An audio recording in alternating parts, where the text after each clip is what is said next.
Hi friends, welcome to my channel Ramchand official. నేను మీ శ్యామ్లా. అందరూ ఎలా ఉన్నారు? నేనైతే బాగున్నాను, మీరు కూడా బాగున్నారని అనుకుంటున్నాను. ముందుగా అందరికీ మహాశివరాత్రి శుభాకాంక్షలు. మీరు ఈ మహాశివరాత్రికి ఎక్కడికి వెళ్ళారో కామెంట్ చేసేయండి. మేమైతే మా ఫ్యామిలీ అంతా కలిసి ధారమఠం అయితే వెళ్ళాము. సో అక్కడ మా ఫ్యామిలీతో దర్శనం ఎలా జరిగిందో చూసేద్దాం, వచ్చేయండి.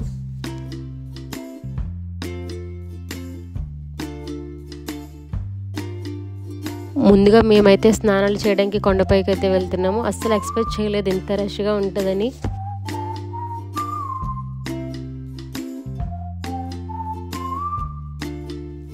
చాలా ఇబ్బంది పడుతూ తోపిసలాట్లో కొండపైకి అయితే వచ్చేసాము. కానీ ఇక్కడికి వచ్చాక అనిపించింది కొండపైకి రావడానికి మాత్రం ఇబ్బంది పడవచ్చని.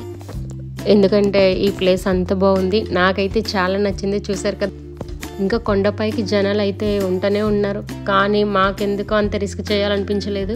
సో మేము ఇక్కడే ఆగిపోయాము. ఇక్కడ ఇంకో విషయం ఏంటంటే, ఈ కొండలపై నుంచి వస్తున్న ఈ వాటర్ ఎక్కడి నుంచి వస్తుంది అనేది ఇప్పటికీ ఎవరికీ తెలియదు. రిషి అయితే వాటర్ని చూడగానే చాలా హ్యాపీగా ఫీల్ అయింది. నేను చాలాసేపు వరకు వాటర్లోనే ఆడుకున్నాము. తనకు అస్సలు ఇష్టం లేదు బయటికి వెళ్ళడం.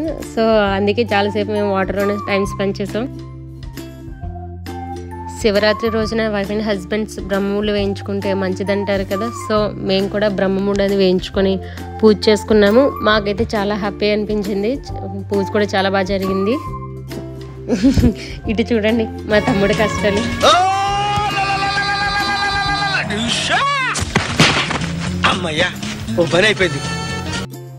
సో అందరూ రెడీ అయిపోయి దర్శనంకి అయితే బయలుదేరాము.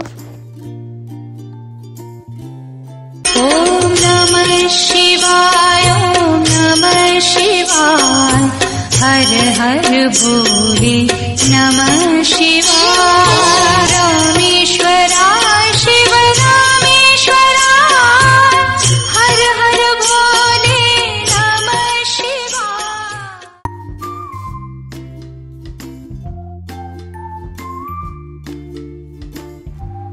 శివయ్య దర్శనం అయితే చాలా బాగా జరిగింది.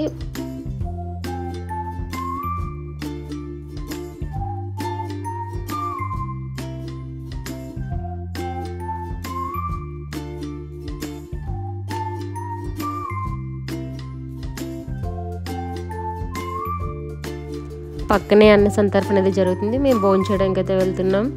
ఫుడ్ అయితే చాలా టేస్టీగా ఉంది, మాకైతే చాలా బాగా నచ్చింది.